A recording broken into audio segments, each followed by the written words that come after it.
Dragi moji, u današnjem videu ćemo raditi bezvremenski žarbo kolač.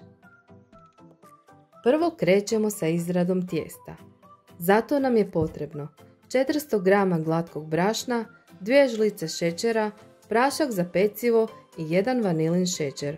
Suhe sastojke dobro izmiješamo i dodamo 200 g margarina.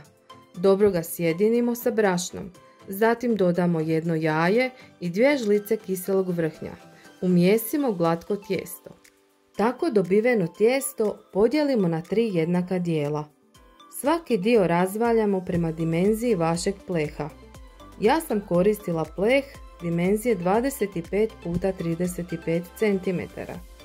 Prvu koru stavljamo na pobrašnjen pleh, izbockamo ju i premažemo sa 5 žlica pekmeza. 350 g oraha sameljemo i dodamo 200 g šećera. Zatim izmiješamo. Od dobivene količine oraha i šećera polovicu posipamo preko pekmeza. Orahe malo poškropimo sa mlijekom. Preko njih stavimo drugu koru i ponavljamo postupak do zadnje kore. Kolač stavimo peći na 180 stupnjeva Celzijevih 25 minuta. Pečeni kolač ostavimo da se prohladi. Za to vrijeme napravimo glazuru.